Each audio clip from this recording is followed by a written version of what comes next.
Hello. Hello everyone. All set? Yes.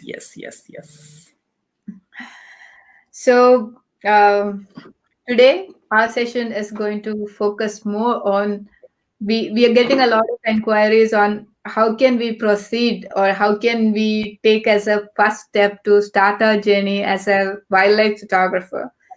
Hermi is my guru, and he, to whatever extent, if I manage to do a little bit, it's all a huge credit goes to him. He's a great buddy, great human, and a awesome guru. So anything you Okay, are enough for the day. and I'm just not trying to play around over here. I'm just being honest. So it's a great opportunity for me to revision going through your tips, and for anybody who is a beginner, you will never, please listen carefully and try to grab as much as possible. So Hermi, on that note, here you go, share your experience. Let me first share on the social media here. Yeah, that's one thing, so that we can reach to more people, and whatever we are doing can be useful for, it's all about reaching up to the maximum so that the maximum number of people get the benefit out of it. Yes. All set? Just a minute. Okay. Yeah. Yeah. As you said, we were getting a lot of inquiries or a lot of requests regarding the something like a beginner's guide for wildlife photography. So I thought I would make a small set of presentation or a series of presentation on this, and it's just the beginning. I did like a couple of slides which I think are a little bit of essential, and I'm in the process of preparing more slides. So I'll come up with detailed, what do you call, let's set of. keep this, yes, let's keep this as the first step, and we will have a continuation of the show. Yes. So all yours. I'm just going to move out of the frame. Thank you. So yeah, as you all know, I'm a wildlife photographer or nature photographer. I love to be in the wild first, or I love to be in the natural habitat of animals. I love to enjoy the moments that I cherish when I am in the wild. That's my first priority. So I would request, or I would ask everyone to be a nature lover first and then a photographer. So let me begin with the slides.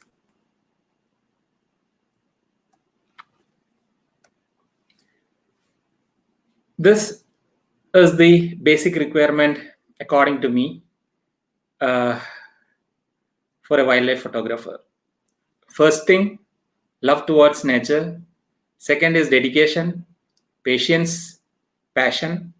And then last, it comes the camera and lens.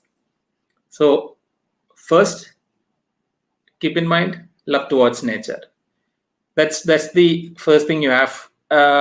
Otherwise, you cannot do justice to your photography. Next is the equipment requirement. I would suggest you require either a DSLR or a mirrorless camera. To begin with, you can go for a basic model like the one I have is here. This is Nikon Z50.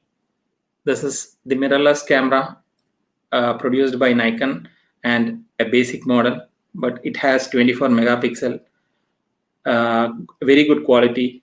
You can take 4K videos as well in this. So initially you can start with something like this. This got a 16 to 50 lens as well. So to begin with, get one basic model camera. That's what I would suggest. And then in all the camera brand, they have this basic model camera. I think even in Sony A6400 or 6500, Canon also they have D7700, D7. Lot of base model cameras you will get. The next is the lenses. I would suggest you need one zoom lens, which get you to the range of at least 400 You can get a 8400 lens, or if you are in Canon, you can get 100-400. Sony also have 100-400. Plus, you need to have a standard lens. Standard lens is something like 24-70 or 24-105, or even 70-200 is also a good option, very good option. Then tripod, it has to be lightweight, because a wildlife photographer is somebody who have to do trekking a lot. So, and also for travel purpose also, lightweight tripod will help you. Then you need a computer or a laptop to transfer your images, and a post-processing software, where you can process your photos that you click. So these are the equipment requirement as well. Primarily, you need to learn your camera, the important factors that includes exposure triangle, exposure compensation, ISO capability. ISO capability, I mean, like you need to know that my camera, if I pump my ISO to 1600, it won't be much noise. Or if I pump it higher up to ISO up to 6000, it might be grainy. So you need to know the range, that up to which number you can go maximum. After that, it gets grainy. So you need to know the capability, ISO capability of your camera. Then you need to know about the metering modes, like evaluative metering, spot metering, partial metering. You need to know which situations I should use this metering. Then comes the focusing modes. You need to know about like multi focusing or single point focusing, which one to use, what time. Then comes the white balance. Color is something very significant when it comes to photography. So learning about white balance, there are a lot of settings, pre-built, inbuilt settings in your camera, which is sunlight or daylight, tungsten, cloudy. A lot of inbuilt settings are there. Apart from that, you have something called custom white balance, which is called the K value. You can control the K value. It starts from, I think, 2000 till 10,000. From 2000 up to 4600, you will get a bluish tinted for your photos. And from 4000 to 4800 to 5400 is an ideal number to take pictures during daylight. And if you want an orangish tint, where you take pictures during your late evening or early morning shots, you can go up to like from 6000 up to 10,000. So you need to know what is white balance, how I should use this, or where, at which situation I should use this. And mainly, make your camera like a part of your body. For example, your hand. You're watching something on your TV, your food is in front of you, you use your hand your hand knows that it goes directly to your plate, and from the plate it goes directly to your mouth. You don't have to look in your hands that it's going exactly to the plate or it's going exactly to the mouth. In the similar way, your camera, how to set your camera or how to change the functionalities of your camera, that has to be like a part of your body. Like your eyes has to be glued to your viewfinder. You're shooting a wild animal or a wildlife species, so at any given time it might do some or the other actions. So don't take a risk. Always keep your eyes glued to your viewfinder, and with that you need to, without looking at the settings or at the buttons, you need to be able to change your settings like ISO or aperture or shutter speed.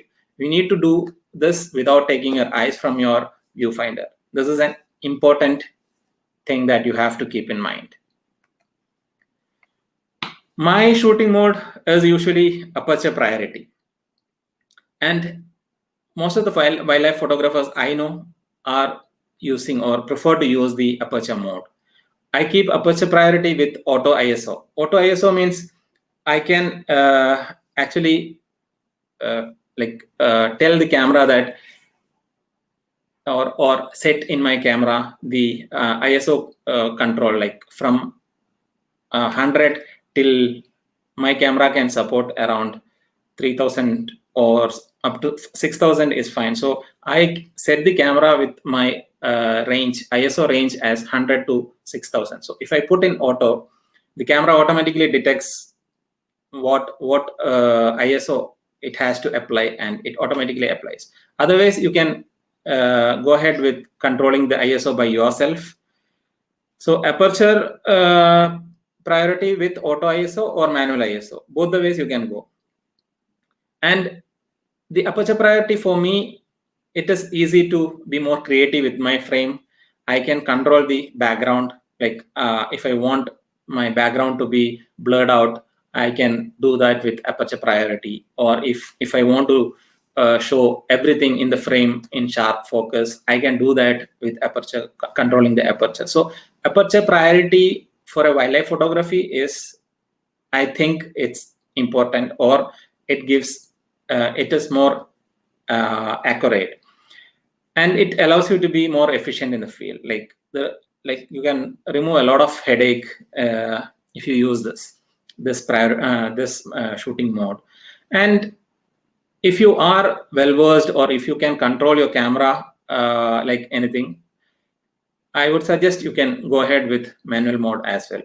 And especially during late evenings or very low light conditions, I also go for manual mode, so that I can control the controllers with me much better. So I'll just go through the briefly about what is aperture.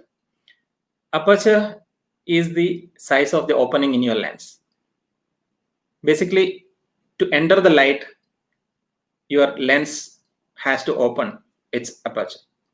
So that is called the aperture, and it's measured in f-stops or f numbers. Lot of lenses come from f4 onwards, and nowadays there are a lot of lenses with 1.6, 1.8, 2.8 and all. So when the aperture number is very less, your the opening is wide. Lesser the aperture, wider the opening, and hence the light passes more into your camera sensor. So if you keep on increasing, like if it goes to f22 and all, the opening is very small and the light will not pass more. So the so this is the basic theory of aperture. Aperture is the size of the opening in your lens, and if you put the numbers very low, you get more light. If you put the number very high, you get less light. Higher number is called narrow aperture, lower number is called wider aperture. So there is something that we need to be careful when it comes to aperture, the depth of field of a subject. We can literally control the depth of field with aperture, as I mentioned before. So higher your aperture number, you get deep depth of field. Lower your aperture number, you get shallow depth of field. Shallow depth of field means your main subject. For example, here it's my main subject is lion, and behind the lion there are grass, mound, small trees or bush. Everything is there. My main focus is the lion, and I want whatever is behind the lion to be blurred. So I used here f2.8, and I was very close to the lion as well. The shallow depth of field, again, it depends on the subject and the distance between the subject and the background. So if your subject, for example, here, if the lion is very close to a bush or very close to a tree, then you will not be able to get this kind of background, blurry background. So again, as I said, if the background is a little far from your subject, then only you will be able to get this. Here is another example of shallow depth of field. Here the lotus is in focus. Again, butterfly, and behind the butterfly, the background is a lot of leaves and other flower, because it's a very low, like the aperture number is f4. We got the just the butterfly and the flower in the background as sharp, the rest is blurred. Deep depth of field, the image is sharp from the foreground till the background. Yeah, here you can see the lion coming towards me is focused. The mating pair of lion, which is just behind that lioness, those two are in focus. The tree behind the mating lions, that also is in focus. There is a dragonfly on top in the sky, that's also in focus. The clouds in the sky, again, that is also in focus. I have used f12 in this.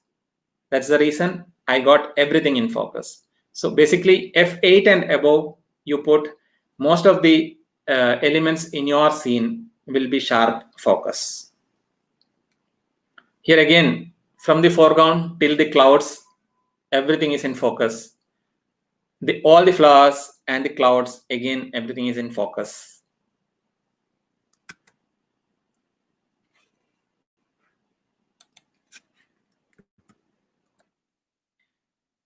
Next is the shutter speed. Most of you know about what is shutter speed. It's the measurement of the time the shutter is open. You press the shutter button, that split of second is called the shutter speed. It's calculated as fraction. It's calculated in seconds or fraction of seconds. Basically, we say 1/200th of a second.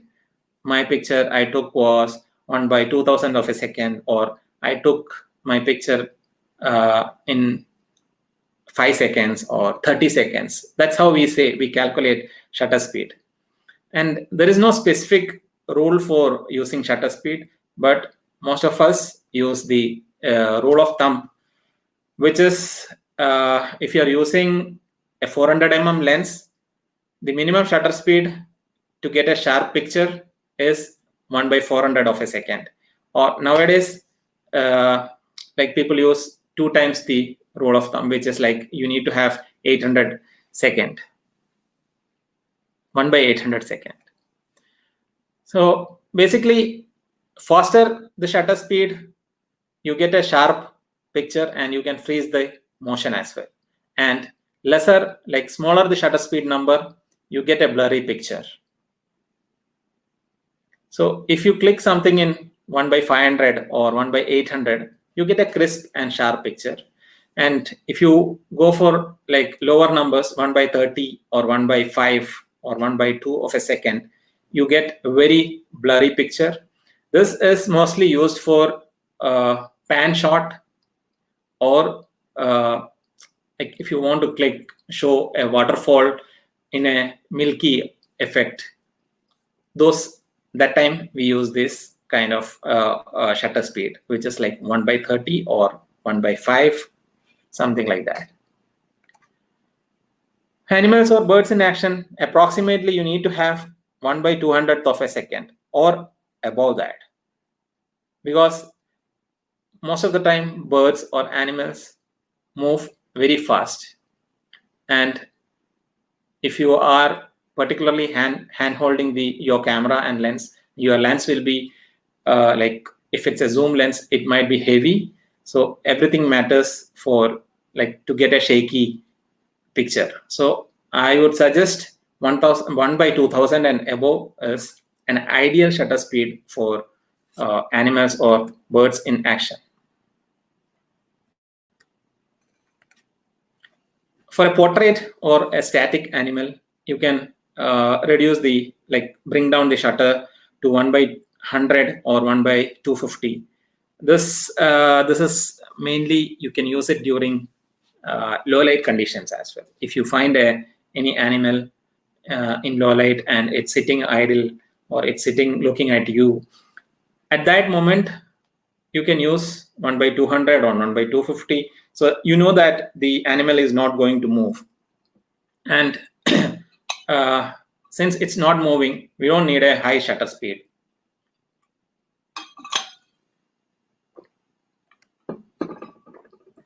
ISO, again, it's a setting in your camera which will brighten or darken your photo. Increasing your ISO number gives you brighter picture, but it also gives you noise in your picture, which is also called grainy. So, and decrease your ISO number will help you to get less grains, but at the same time your picture will be dark. So we learned about aperture, shutter speed, and now ISO. I mean, we have gone through these three settings. These three variables determines the correct exposure of a photograph. This is called the exposure triangle: aperture, shutter speed, and ISO.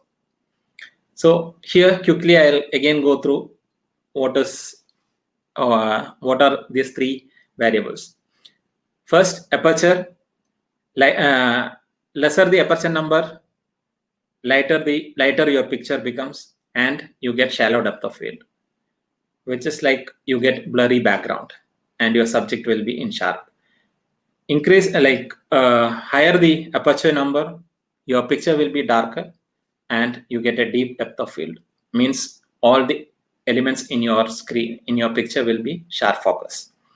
Shutter speed, lesser the shutter speed, you get more light, because for example, I'll tell you 1/8 of a second, it takes 1/8 of a second to open and close the shutter. So during that 1/8 of a second time, it gives more light. And if it's 1/1000 of a second, the closing the shutter or opening the shutter will be very fast, so the chances of light going to your sensor will be very low. So your shutter speed, if it's lower the number, you get more light. If it's higher the number, you get more darker picture.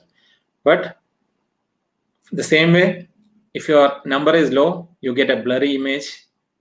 If your number is fast, you can freeze the action or motion and you get a sharp image. Now ISO. ISO, again, if your number is low, your picture will be darker. If your number is high, your picture will be more brighter. But again, the noise will be high if your number will be high. Noise will be low if your ISO number will be low. And these three in conjunction gives the correct exposure to your picture. You can see the graph here with 0 and plus minus. If you see your, this is the exposure meter in your camera. If you see it on the 0, that means it's almost a correct exposure. The camera is reading the correct exposure. If that black bar goes towards minus, you get darker picture. If that black bar goes towards plus, you get overexposed picture.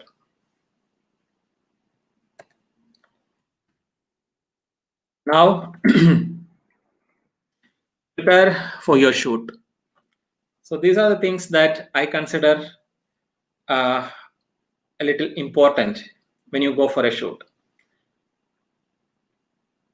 Mainly, visualize what you want to shoot. Make a frame in your mind, which you feel that it has to be like this. My picture has to be like this.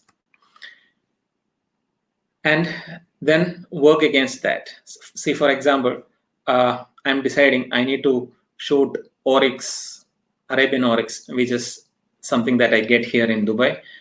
I get to shoot an Arabian oryx, and I want a picture during the sunrise, oryx in front and sunrise behind the oryx. So I visualize that frame, and then I work for that. I know that I need to get up early and reach the place before sun rises, and I need to be ready for a chance to wait for the oryx to come on top of a dune or behind where the sun rises. So these things you need to plan yourself. You need to visualize the picture what you want to take. Then make a checklist of what you would need to carry with you.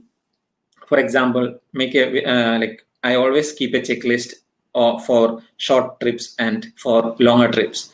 For short trips, I mean like 2-3 hours trip, photography trip. I take a camera, additional camera, like 2 cameras at least, lenses, whatever is required for that shoot. Sometimes you need 800 mm, sometimes you need only 70-100 mm, sometimes you need a wide angle lens. So keep that in your checklist, whatever lens you have to carry.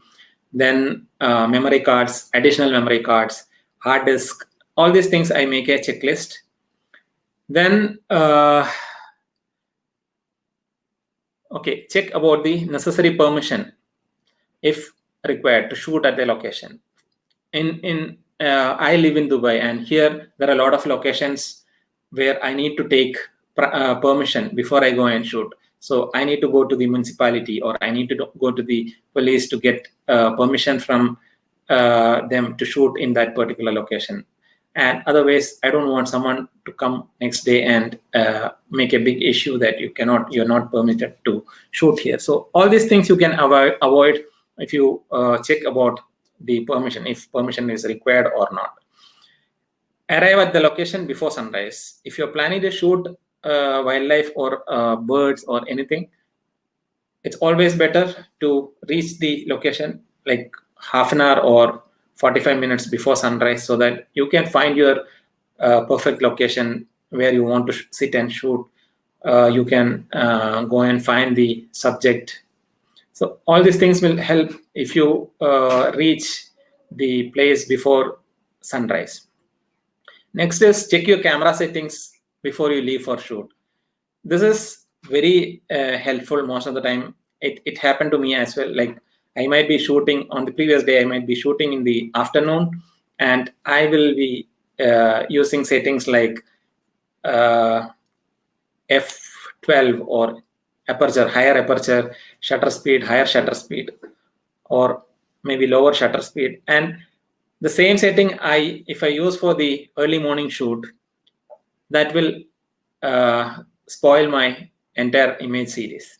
So better than clicking and losing your pictures before leaving your house, check what is the settings. What I usually do is, I know that early morning I need to have like white balance, for example, 6000 or above 6000. If I am shooting a silhouette, I'm planning to shoot a silhouette, I need to keep my ISO low, like 200 or 400. Then shutter speed can be 1/200. So these things I just give around like basic settings, and then I leave. Next thing is learn about your subject. Try to gain as much as knowledge about the animal or bird that you're going to shoot.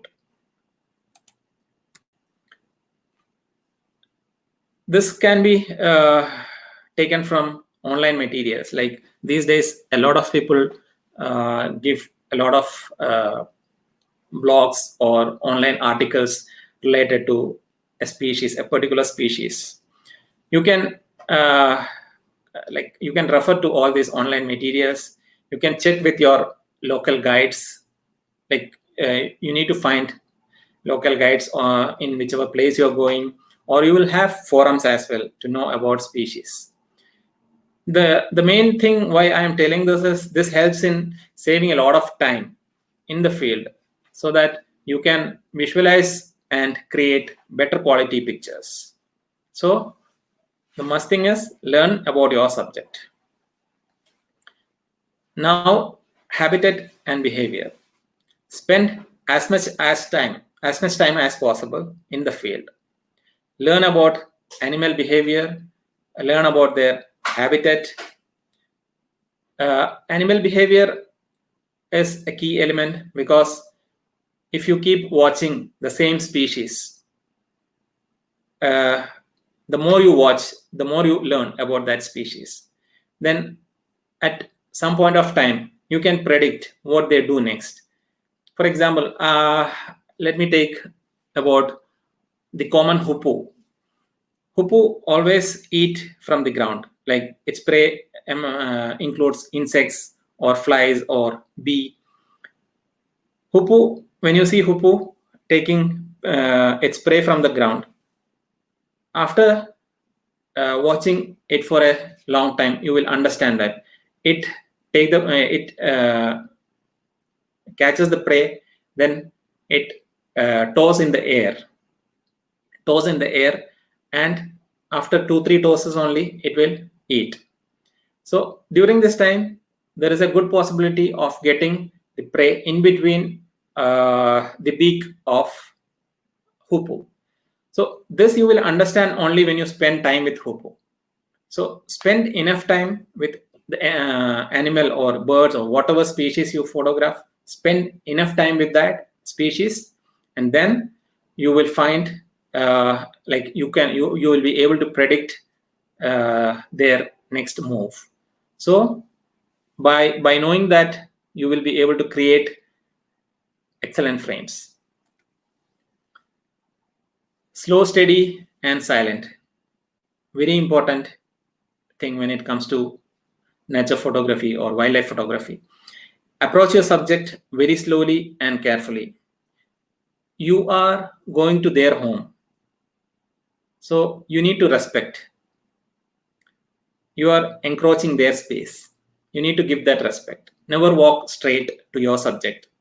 It might run off and you will miss the shots. You are getting up early, maybe like 3 o'clock or 4 o'clock, you're coming to the field and you found your species to shoot, and you walk straight to it. Suddenly it flies away. Imagine how you will feel. So always be silent, be slow, give them that comfort zone. Let the bird or animal decide that you're not a threat for them. So it happens only if you give time.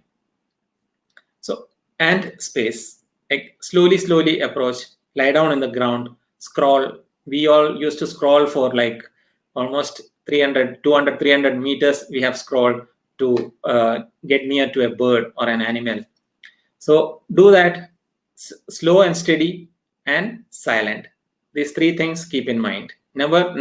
And I have seen it happens with lot of budding photographers, like beginner level photographers, that when they come to the location and they see a lot of species, they get excited and they tend to show that excitement in their voice, or they don't know, they try to make noise and try to get the attention of the bird or animal, which is not fair. So all these things you need to keep in mind. You need to avoid all these things. Now, patience is the key. As we all know, the animals or birds, they're not going to pose for you like how we humans do. We can ask our friend to pose for us, they will do that. But animals, they never do that. But if you feel that, if they feel that you are not a threat, you haven't come to their space to attack or disturb them, then they will do anything for you. Nature is like that. If you ask something to nature from your from the bottom of your heart, it gives you back. So you be patient in the field, be ready with your settings, wait for the right moment. They will turn back, turn towards you, and they'll give you a nice pause. You might have to spend hours or you might have to spend days with one particular species or a group of species to get that perfect shot. Listen, patience, sit for hours, wait for the right moment, you will get it.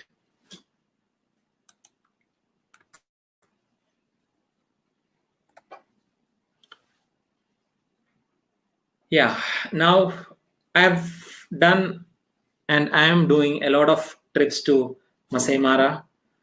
And the moment I reach there, and I take a group of photographers also along with me.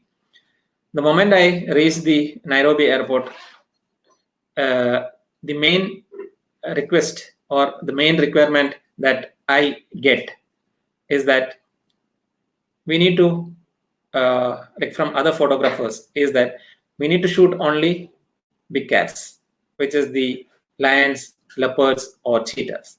This is the main requirement I get. And I used to convince them that there are other form of life around us in that location or in every nook and corner of this planet, small or big, whatever it is. Apart from big cats, there are a lot of other species. Big cats are this animals that get more attention. A lot of people like that. And if you are concentrating on the other species, if you look around, you will be amazed to see those interesting species. And please don't forget to photograph them. It's you need to show your creativity. It's your creativity that brings their beauty. It that enhances their beauty, and you have to show that beauty to the other people, other people in the world. And the last thing of this session is, don't be stressed or depressed. I have seen many times people who come with me as well, if they miss one photo or if they miss a moment, I have seen some photographers even throwing their cameras down, throwing their caps down, throwing their bag down, stressed, behaving like a kid. You don't have to do that. The first point in this session, I told you, before everything, you need to have that love towards nature. You are in the wild or you are with the animal that are in their natural habitat, and nothing is in your control. You need to sit and enjoy the beauty of that place, the beauty of the species that you came across, the beauty of that moment that happened, even though you missed a photograph. Experience comes first. Experience those moments, cherish those moments. That is what you have to take back. The primarily, you need to take back those moments. Secondary is your photograph. So, and that's all for today. I thank Nikon, Snapcoach, and Out of the Box for supporting us in our initiatives.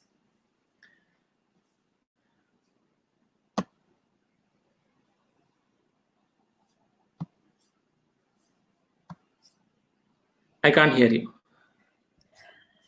I said it was a revision for me to go through the experience, especially the last one. You remember when we started, I was so restless, the very usual me. And Yes, you yes. did help me. I honestly, I used to cry when I miss a shot. I'm being very honest. In the beginning days, when I started my journey as a photographer, and this is the main reason I call this guy a guru, because he is the same when we started and even now. He get the shot or he don't get the shot, he is cool, he is happy. But I was absolutely not like this. I changed a lot with his influence. I keep my calm. I learn what is calm or what is cool, what is patience from Hermes. So as a guru, he definitely play a major role as a friend as well. So from a freaking fickle-minded me to a stable me in the field is definitely his guidance. Thank you on that note. So yeah, a lot of people ask. Like I have covered a lot of questions that was asked by a lot of people. I don't know if we got some questions or something.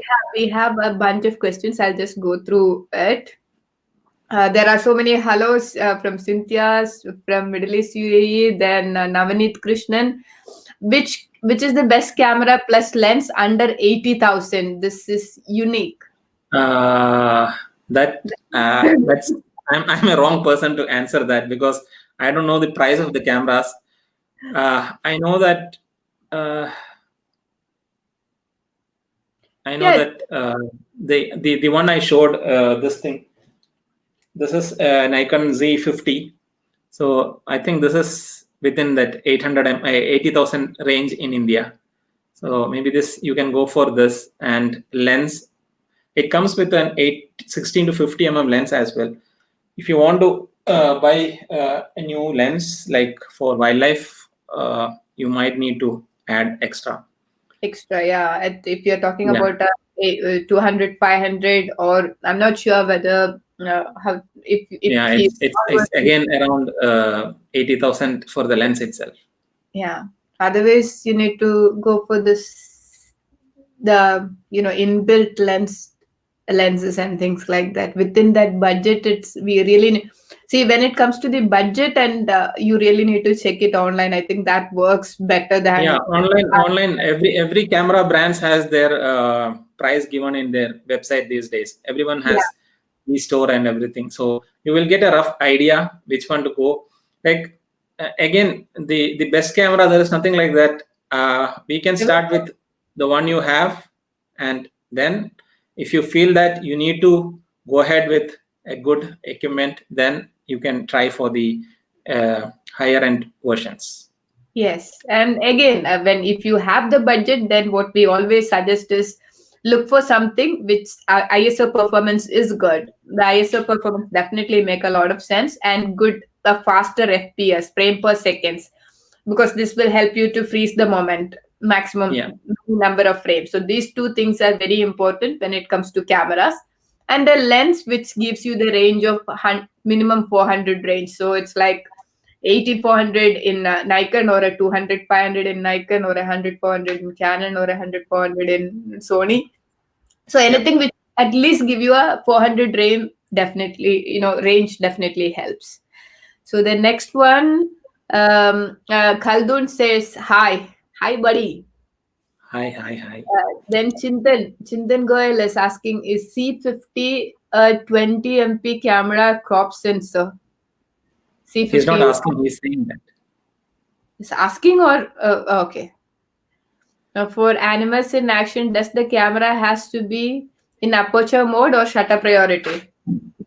See, for animals in action, if yeah, you Use can use aperture. shutter priority as well. And if the light is proper, you can go for aperture priority mode. Because for me, the main reason I use aperture priority is sometime like if you use shutter priority, you will not if your light is low, it brings down your aperture. And if there are two species in your frame, like for example a cheetah hunting gazelle, so you might not be able to get everything in focus or in sharpness. So that's the only reason I use aperture mode, so that I can control over the aperture, which is more important. Shutter Yeah, speed, I know if I increase the ISO, it will automatically pump up. it's the same with me too. I mean, I always use aperture priority. The main reason, as Hermes said, most of the action shots, if it is I mean, except the birds in flight. If it is hunt or anything, definitely it will have multiple elements, and we definitely need to give that some attention to the second element as well. And depth of the field is one important element, that whether you want to show the depth of the habitat or the subject, it plays a major role. Hari Varijakshan is saying he want to buy 100 400. He's planning to buy 100 400 lens. I don't know which brand he is using. So if you are by any chance, if you are in UAE, you can get Yeah, in he touch. is in UAE. Okay, then please get in touch with us. Then we can guide you with more information, and we can also help to see if there is anything which we can make things slightly in a better way.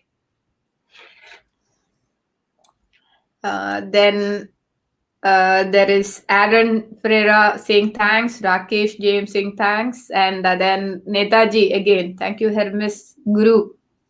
Great session with the help many budding photographers like him to know about the camera settings and know how we should go. So then good webinar, sir and ma'am, and then greetings First of from. all, Acha Netaji, don't call me Guru. He's a guru. It's okay. There are a lot of gurus you can find. Everybody is, Hermes is definitely a guru, that I can guarantee. Then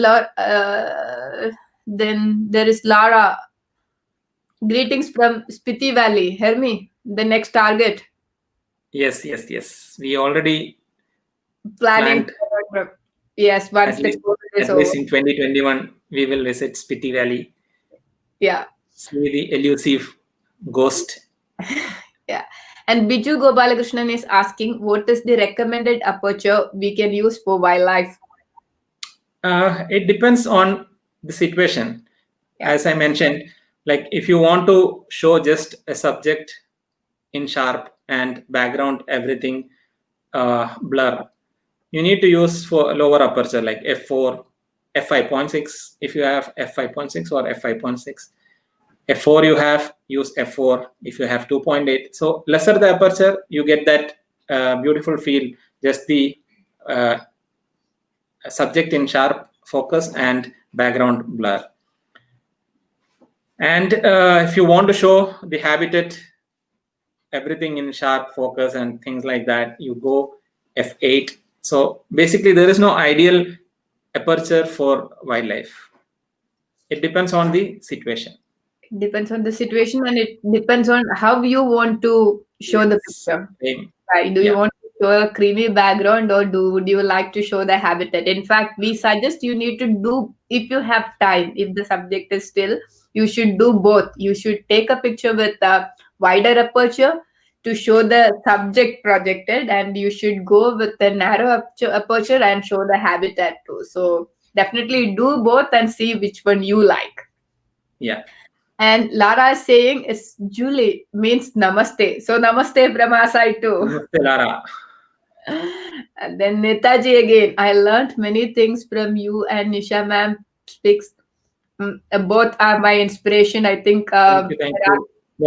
That's what we our main mission is, like to bring people more closer to nature and to share our knowledge and to make them, if if we can possible, make to make them a better yeah, photographer.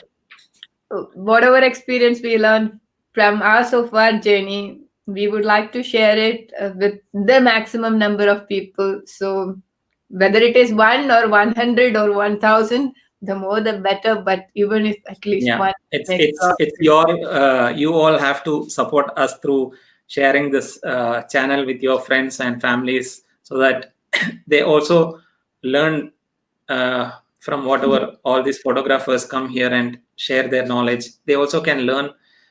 So please do subscribe, like ask your friends and families to subscribe to our channel, share this with everyone. That's the yeah. So yeah, Biju, we hope things will be sorted soon. And Biju saying he would like to, looking forward to meet us in person. And we are planning, as we mentioned, on every Wednesdays and every Saturdays we are planning to do the same Yeah, sessions with a different person with a different topic. So stay tuned. We will come on a regular basis to share and whatever we know I'll come up with the second part of this series. soon. Now I'm also getting interested Yeah. to share more. Yeah. There is no meaning in keeping your knowledge in your head.